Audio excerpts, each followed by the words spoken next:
maybe I better get through this a little quicker, and I did some editing along the way. So my speech was not as I wrote it. It was something close, but that was all.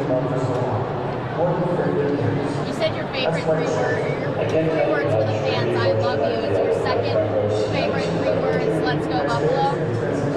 No, I don't think I've ever used those. That's a football chant, isn't it? I was going to, part of it was that I was talking about the beautiful noise, was remembering back to the days of, Sabres on the warpath, and 1, 2, 3, 4, we want whatever number it was. They kept chopping up, and we used to hear that every game, that type of thing. They don't use that anymore, but that doesn't matter because they're still as raucous as ever.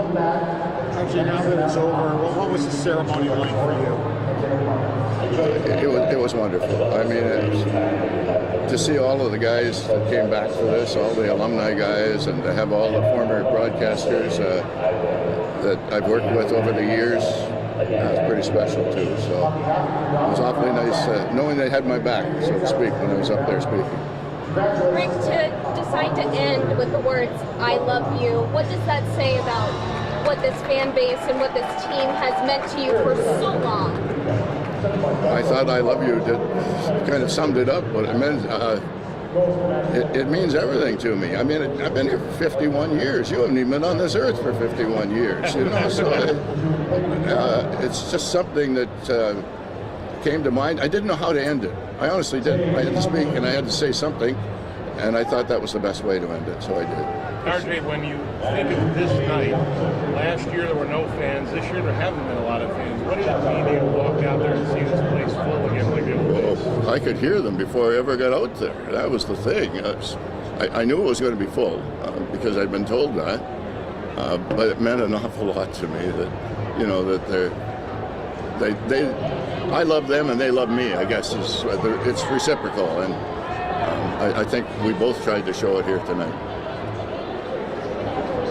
When you think of all the former broadcast partners you've had, and you mentioned they were here, what did it mean to you to see Sheila and see the Darling family representatives? That was great to see Sheila again. I haven't seen Sheila in a few years now, so it was really nice when she came in before the game into the meal room there, and I met with her then, and we had a nice chat before the game. So, along with Joel Darling, of course, Ted's son.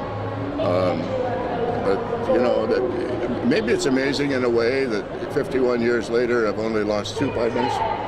You know, Pat Hannigan and Ted Darling, because we're all getting a little longer in the tooth. You know, so that's the good part of it, I guess, that we've only lost 2. How about Lorenzo being here? I mean, that was the guy. I mean, a lot of people associate you with Lorenzo for the glory years here in the 90s and 2000s. Well, because we were together for a long time, you know, and I think that that's probably what. And I can tell you this: when Jim Lorenz retired, he got me by shock. I had no idea it was coming.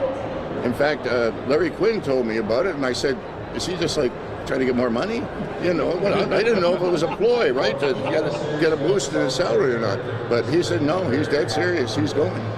And that's when Harry came in. And after that. Rick, you never got to make the call for a Stanley Cup championship in Buffalo. Do you ever think about what that moment might have been like? Oh. I don't think I've ever allowed myself to do that, to get that far ahead, because we've been close, right? Twice we were close that I was here. And pucking the skate in the crease thing, it still irks me, but there's nothing I can do about it now. There's nothing anybody can do about it now.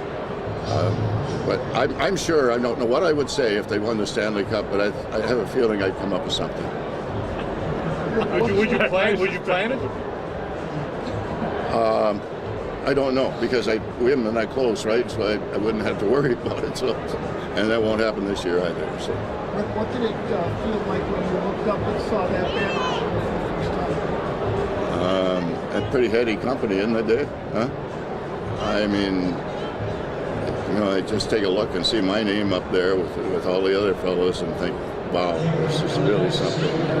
And it's not, I don't see too many other broadcasters' names up around the NHL, so that makes it even more special. Number 51 is mentioned all night long. What would you say, whether it's to young broadcasters or the fans or whoever's watching, is the key to that longevity? few beer here and there really helped. I can tell you that, because it's, you know, I don't do that anymore very much, but it was a staple of my diet for a long time, to be honest. And I really don't know. I guess my love for the game, you know, and even though in the last 11 years my love has been tried a little bit because of the way things have gone. But I know that we were talking down there tonight and with the alumni and everything, and saying that this club is getting pretty good pretty quick. And it's not going to happen this year, but I'd be very surprised and very disappointed if they're not in the playoffs next year. Now, I'm not saying they're winning the cup or anything. I'm saying that they're not in the playoffs. Can you sum up your career in one word? Is that even possible? No. Sorry, I can't do it in one word. No, I wouldn't have a chance. I'm not so sure how many words I'd need, but one wouldn't cut the dice. No, that's happened. How encouraged are you? You said you expect to really soon get to the playoffs next year. How encouraging has this season been for you to see what's going on? Oh, it's their attitude. They're so positive about everything. I mean, it's almost like they went out and they won a game and said, hey, we can play in this league. We can beat the good guys in this league. And they have been playing like that. They don't seem to, the stature of the opposition doesn't seem to faze them in the least. Still go out and play the same way, hard. That speaks to culture a little bit, and what Kevin Adams is trying to build, and with Don Granato. Can you recall through the years any comparisons to other teams when that you called games for when they started to turn a corner like this, and can you draw that on that history at all? I'm not sure you could do that, Adam, because never before have they been 11 years out of the playoffs, you know, so I really don't think I could do that, no. We've spoken with a lot of fans tonight who say that you are Buffalo to them. When we say those things, when they say those things to you, how does that feel? Warm and cuddly.